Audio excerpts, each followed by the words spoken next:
할렐루야. 오늘도 함께 예배하는 우리 모든 가족들, 가정에서든지 어디서든지 예배하는 모든 가족들에게 하나님의 은혜와 능력과 평강이 넘치기를 주님의 이름으로 축원합니다. 크리스마스 계절입니다. 어린 시절에는 1년 내내 크리스마스를 기다릴 정도였고, 교회는 물론 사회 전체가 12월은 축제 시즌이었는데, 지금은 귀신들의 축제인 할로윈 데이보다 못할 정도로 잊혀져가는, 뒷방에 밀려버린 크리스마스가 된 것 같아서 씁쓸한 마음 금할 길이 없습니다. 거리에 추리나 캐롤은 찾아볼 수가 없고, 대신에 귀신 가면을 쓴 귀신놀이가 판을 치고 있습니다. 하나님 앞에 죄송스럽고 한국교회를 섬기는 목사로서 교회 앞에 송구한 마음을 금할 길이 없습니다. 12월 25일을 크리스마스로 지켜야 하는가? 12월 25일은 예수님이 오신 날이 아니다, 이 날은 이교도들의 축제일이다 라고 하면서 12월 25일에 크리스마스로 지키는 것을 탐탁지 않게 여기는 분들이 꽤나 있습니다.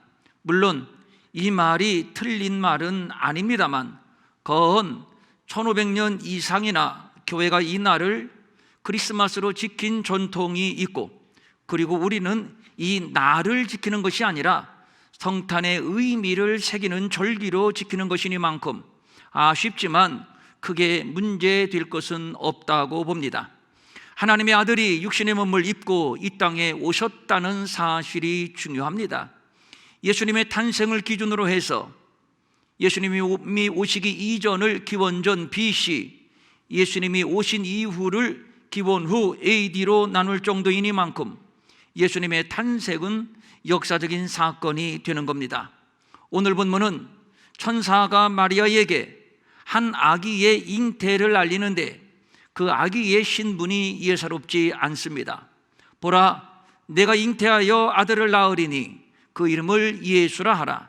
그가 큰 자가 되고 지극히 높으신 이의 아들이라 일컬어질 것이요, 주 하나님께서 그 조상 다윗의 왕위를 그에게 주시리니 영원히 야곱의 집을 왕으로 다스리실 것이며 그 나라가 무궁하리라. 이름은 예수입니다.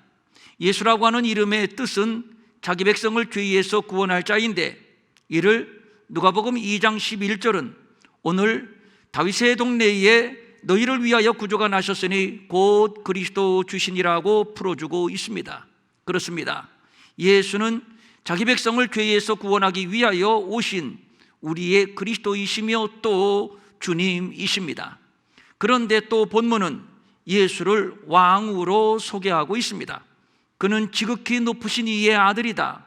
조상 다윗의 왕위를 그에게 줄 것이다. 영원히 야곱의 집을 다스리실 것이다. 그렇습니다. 예수는 지극히 높으신 하나님의 아들이십니다. 그는 메시아 왕국의 왕이십니다. 그가 다스리시는 메시아 왕국에 대하여 다니엘은 영원히 망하지도 아니하는 나라, 국본이 다른 백성에게 돌아가지 아니하는 나라, 도리어 이 모든 나라를 쳐서 멸망시킬 영원한 나라가 될 것이라고 예언한 바가 있습니다. 하나님의 아들이 육신을 입고 세상에 오시는 이 아름다운 소식을 전할 때 천사는 온 백성에게 미칠 큰 기쁨의 좋은 소식이라고 했고, 그래서 동방의 박사들이 예물을 들고 와서 아기 예수께 드리고 그에게 경배했고, 하늘의 천군 천사들까지 총동원되어서 노래를 불렀습니다. 지극히 높은 곳에서는 하나님께 영광이요, 땅에서는 하나님이 기뻐하신 사람들 중에 평화로다 하니라. 하늘에서는 하나님께 영광, 땅에서는 평화. 그 주인공이 바로 예수 그리스도. 크리스마스는 그분의 탄생을 기념하고 또 감사하는 날입니다. 그런데 문제가 있습니다. 하나님의 아들이 세상에 온 것도 좋고, 그가 우리의 구주이신 것도 좋고, 그가 우리의 왕이 되신 것도 좋습니다. 다 좋습니다. 인정할 수 있습니다. 그런데 그가 남자를 알지 못하는 순결한 처녀의 몸에 잉태되어 왔다? 이것은 좀 곤란합니다. 이것만큼은 인정하기가 어렵습니다. 믿을 수 없습니다. 어떻게 이런 일이 있을 수 있는가? 성경의 기록은 온통 신비한 사건들의 기록입니다.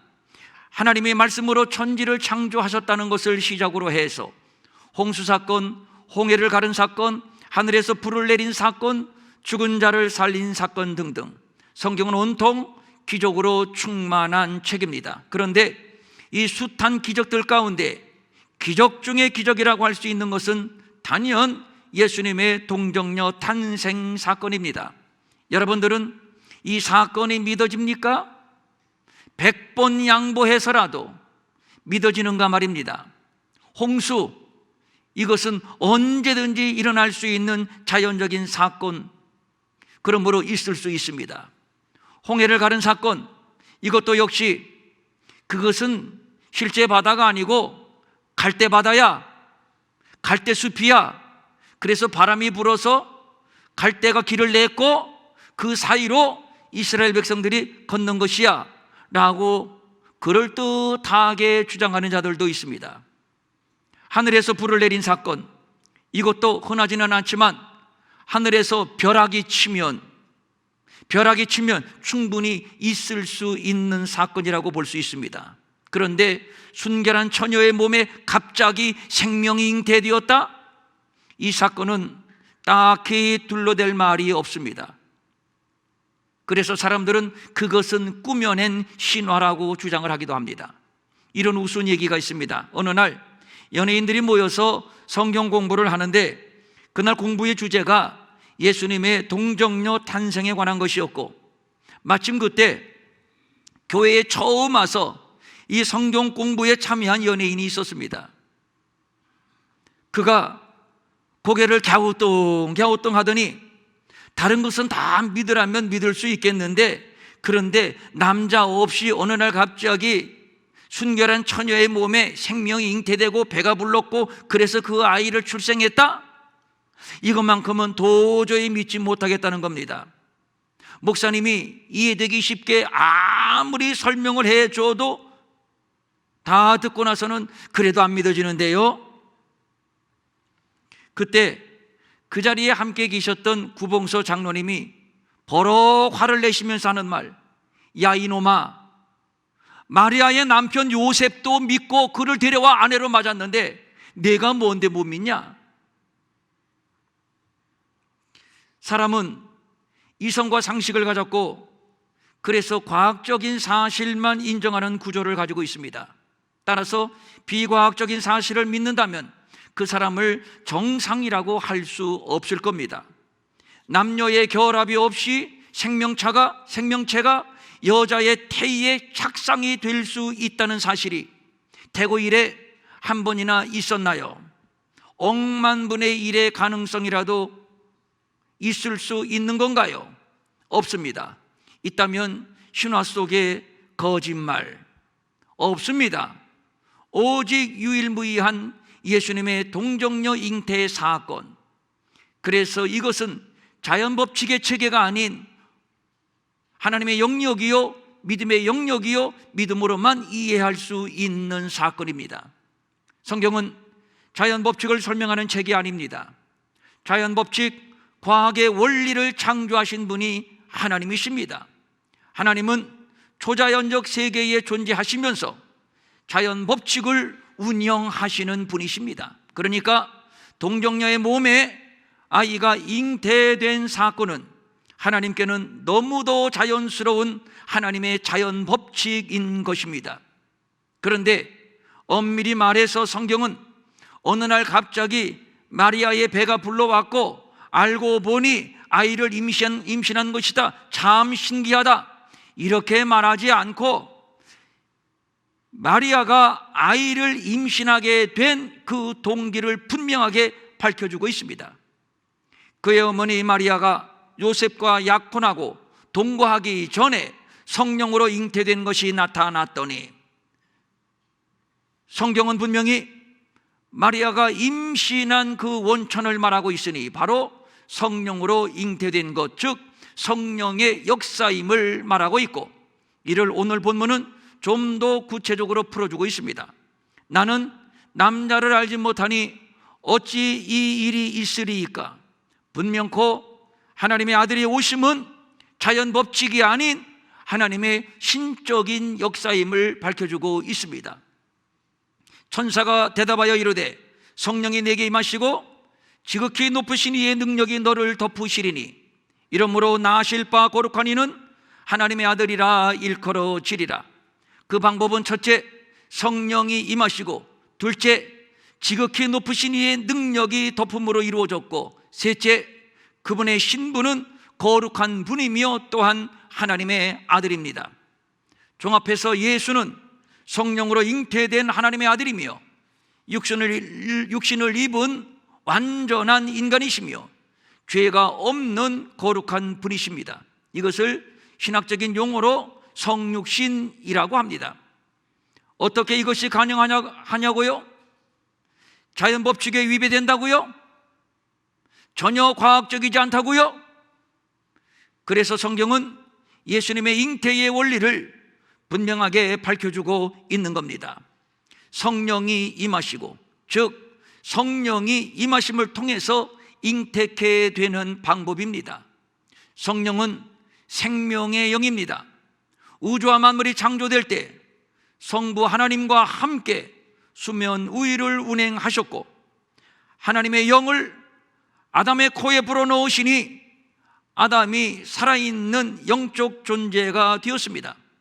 성령은 생명의 영입니다.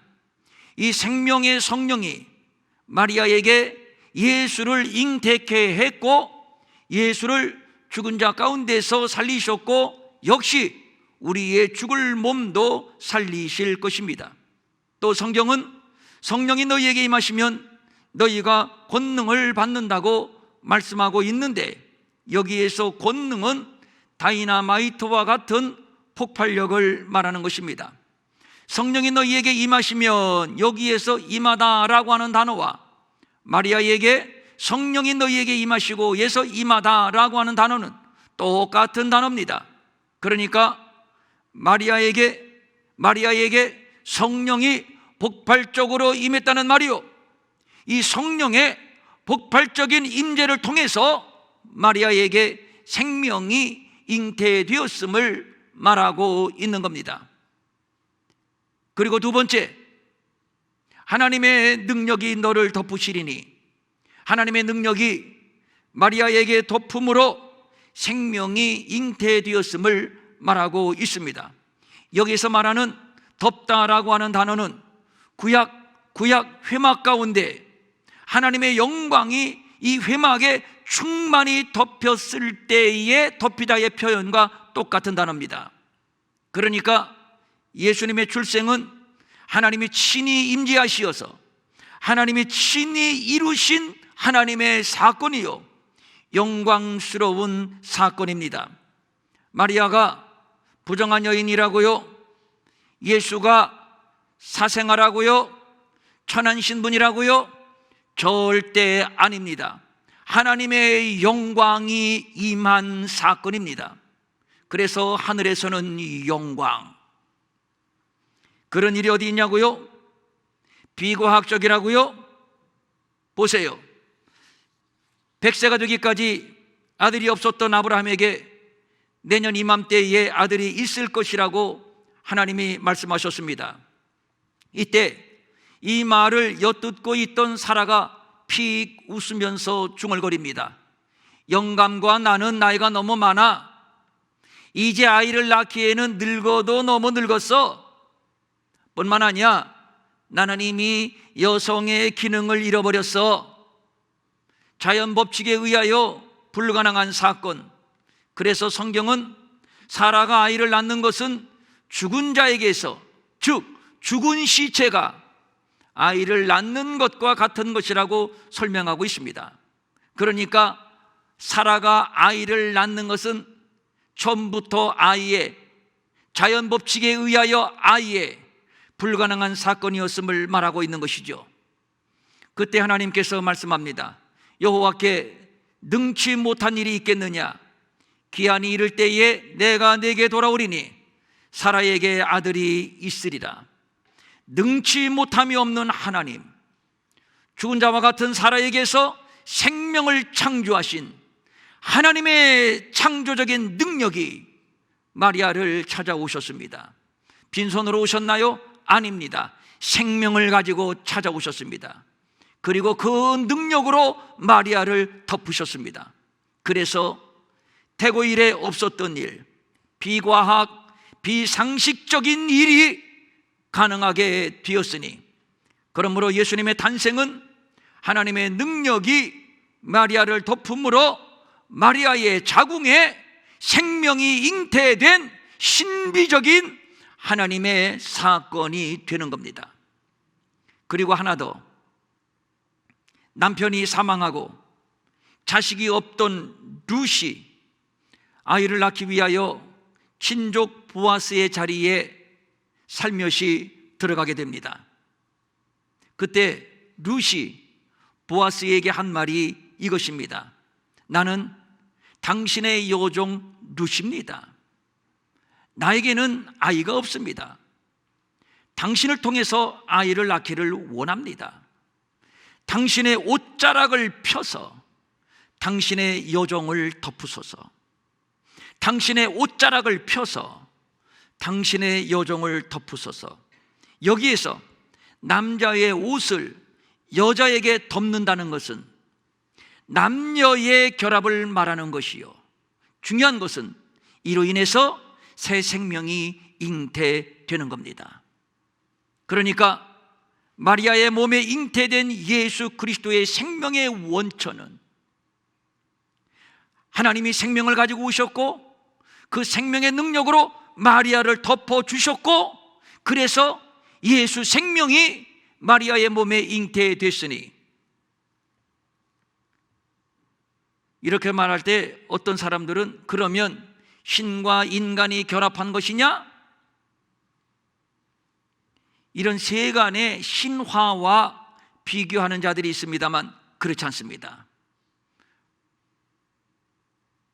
하나님의 생명이 마리아를 덮었고, 그래서 그 능력으로 마리아의 몸에 생명이 잉태됐고, 그래서 생명의 원천이시며 생명의 주인이신 하나님이 마리아에게 생명을 잉태케 하신 것이며, 그가 바로 당신의 아들 성자 하나님 예수 그리스도이신 것입니다.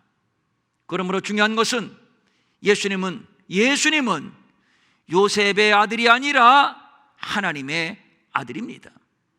하나님의 아들이 육신을 입고 이 땅에 오신 것입니다. 마리아의 몸을 빌려서.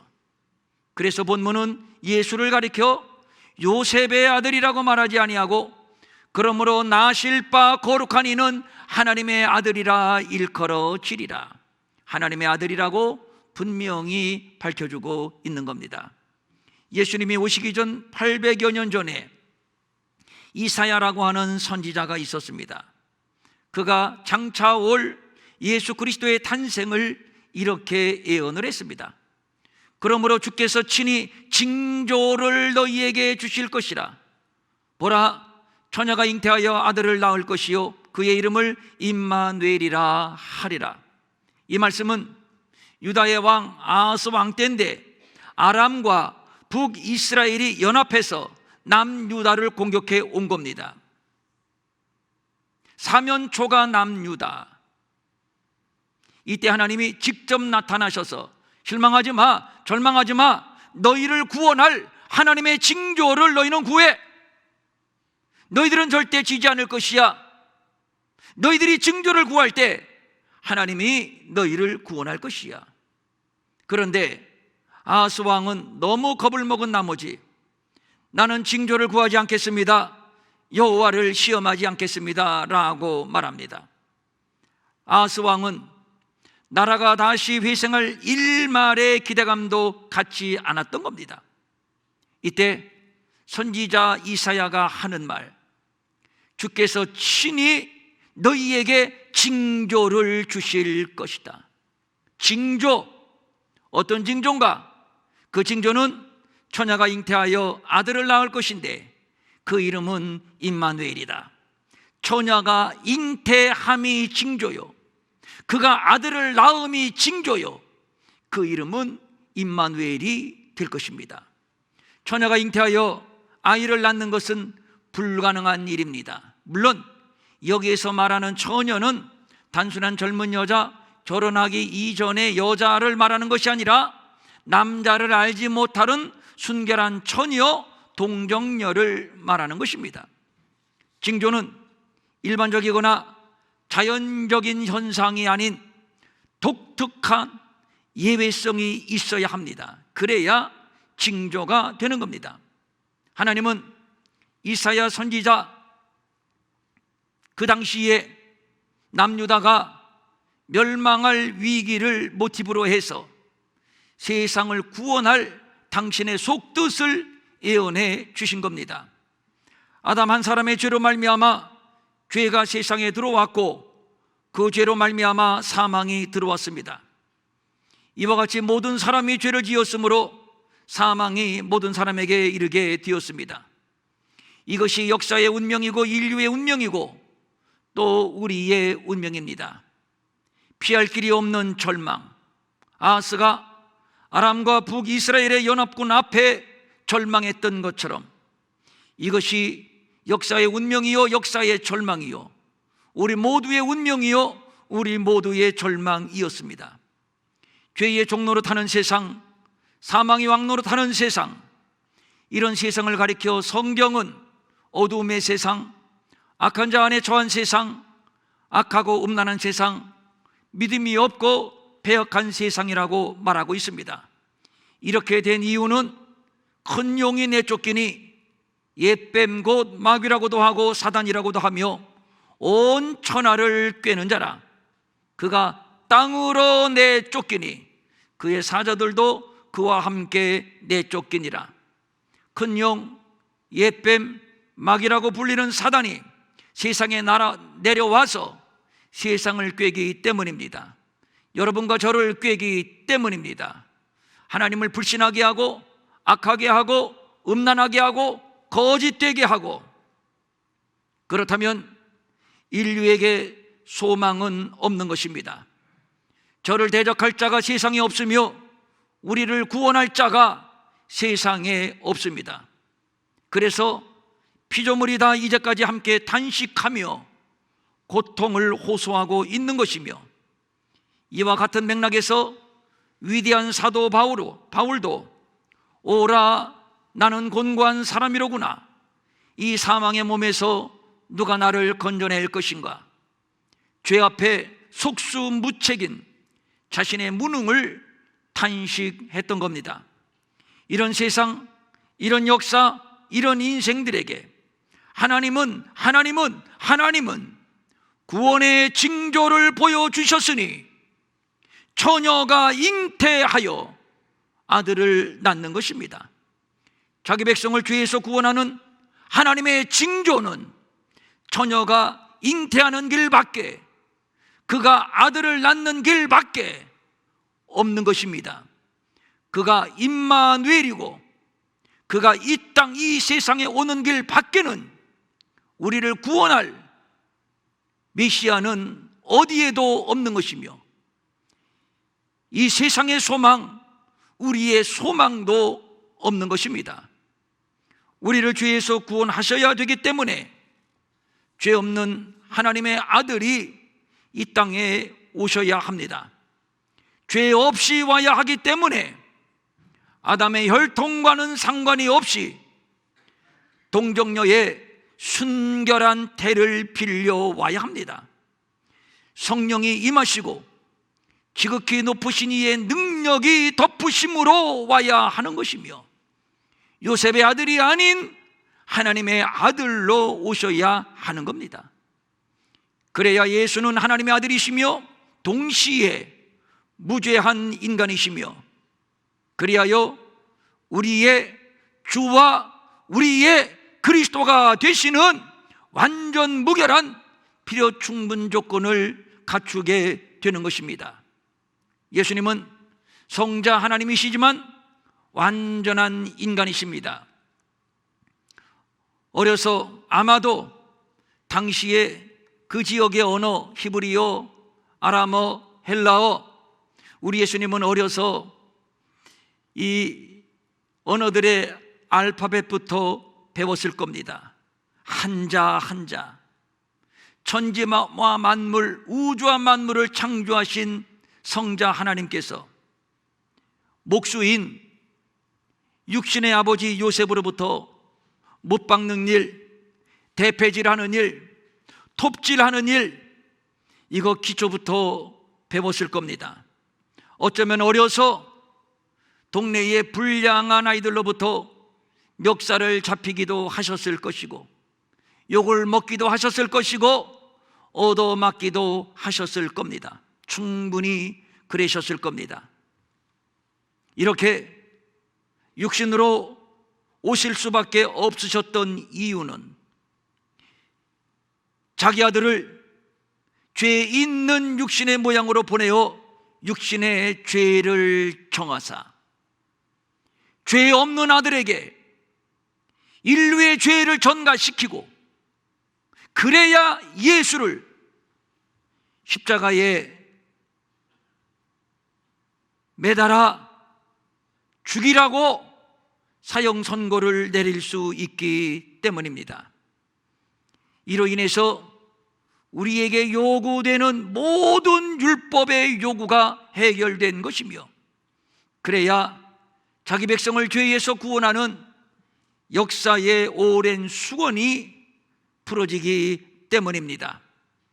성령의 임하심과 지극히 높으신 하나님의 능력의 덮으심, 이로 인해 하나님의 아들이 사생아라는 천한 신분으로 이 땅에 오심, 배고프고 아프고 억울하게 수모를 당하는 이 세상에 오심, 왜 그래야만 했을까요? 왜 굳이 그래야만 했을까요? 왜 그러셨을까요? 이 땅에 바로 우리들이 있기 때문입니다. 우리들을 찾아서 우리들을 구원하기 위하여 육신의 몸을 입고 천한 신분으로 천한 곳에 오셨고, 그리고 천하디 천하게 십자가를 지시고 죽으신 예수님, 우리는 이것을 은혜라고 합니다. 그러므로 예수님은 자기 백성을 죄에서 구원할 우리의 그리스도이시며 또 주님이 되십니다. 하나님이시며 인간이신 우리의 중보자이십니다. 그분이 오셨습니다. 2022년도 이 성탄 주간에 또 성탄을 맞이하면서 준비하면서 육신을 입고 오실 수밖에 없었던 그 하나님의 뜨거운 사랑을 깊이 묵상하면서 지금까지 지내왔던 성탄절보다 최고의 성탄절, 최고로 은혜스럽고 감격스러운 2022년도 성탄절이 될 수 있기를 주님의 이름으로 축원합니다. 축원합니다. 아멘. 일어나셔서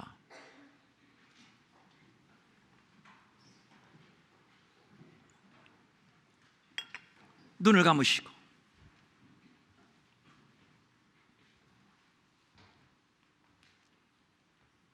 하나님의 아들의 오심, 하나님의 아들이 세상에 오심,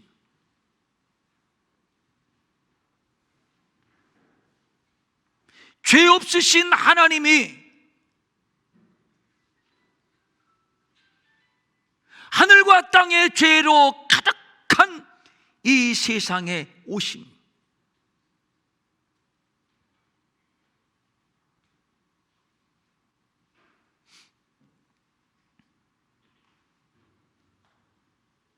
바로 이곳에 죄의 종로로 타고 있는 소망 없이 죄에 매여 종로로 타는 바로 우리들을 구원하시기 위하여 오셨습니다.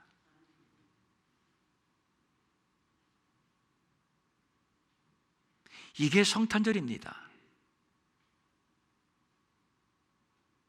그러므로 성탄절은 부어라 마셔라, 춤을 추어라, 선물 주고받고 여행 가고, 절대 그런 문화적인 축제가 아닙니다.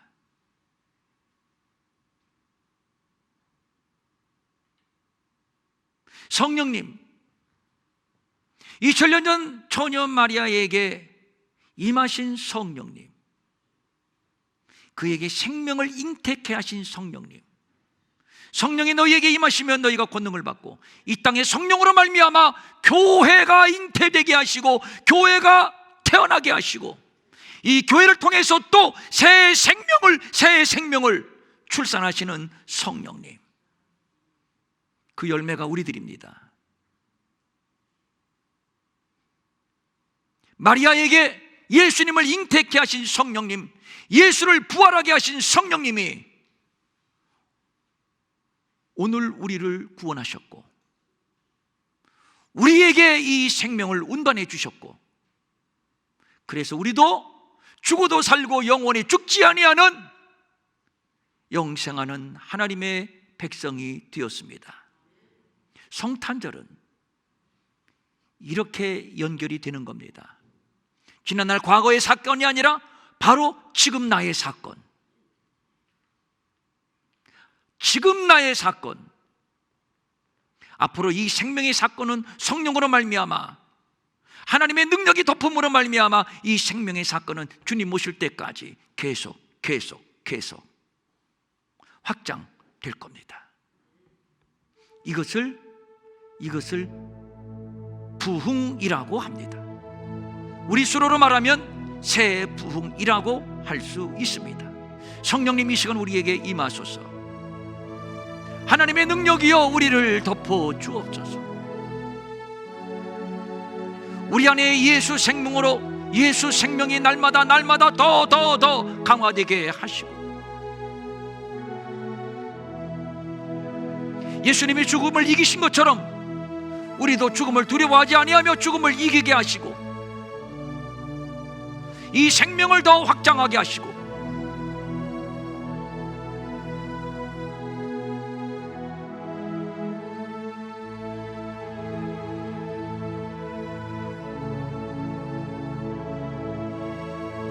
오늘 우리에게 분부하신 이 새 부흥의 시대를 열어가게 하여 주시옵소서.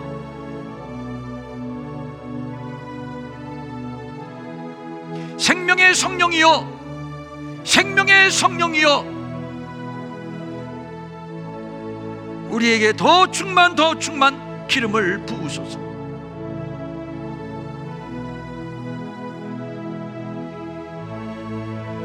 생기야 사방에서 불어와 이 골짜기에 말라진 뼈들을 살릴지어다. 여호와의 생기가 불어올 때, 여호와의 영광이 덮을 때 생명의 역사는 창조되는 것입니다.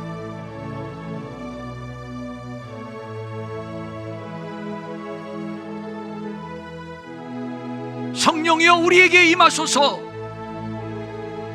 하나님의 능력이여 우리를 덮어 주시옵소서. 영광으로 덮어 주시옵소서. 덮어 주시옵소서. 그래서 이곳에서 넘쳐나는 생명의 역사로 새 부흥을 열어가게 하여 주시옵소서.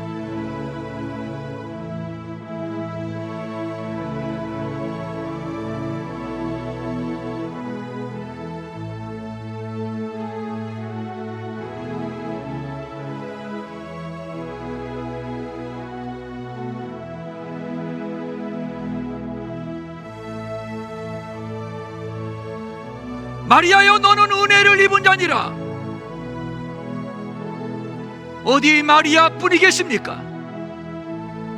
평촌 이레교회여, 사랑하는 내 아들 딸들이여, 너희들은 은혜를 입은 자니라. 성령이 우리 가운데 임하시고 지극히 높으신 이의 능력이 우리를 덮으시매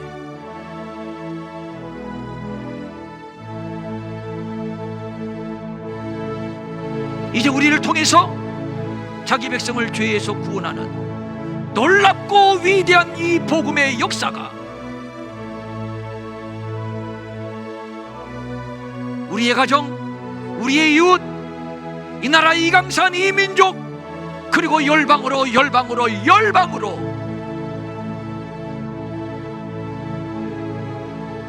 다이나마이트와 같은 폭발적인 능력으로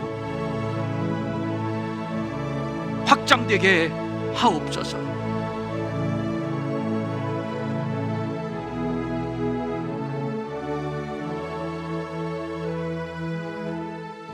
하나님 아버지,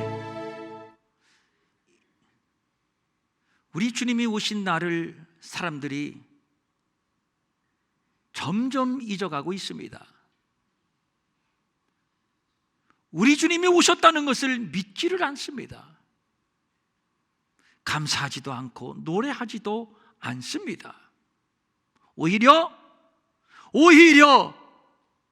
귀신을 불러들이고 귀신 목장을 하고 귀신과 함께 뒹굴며 귀신의 축제를 벌이고 있습니다. 주여, 몰라서 그런 것 용서하시고 이제 예수님이 오신 이후 2000년, 이제 그때 마리아에게 임하셨던 성령의 임하심, 마리아에게 덮으셨던 지극히 높으신 이의 능력이 이제 새롭게 우리를 덮어 주옵소서. 우리에게 임하시옵소서. 이제 새 부흥의 징조를 우리에게 보여주셨사오니 감사합니다.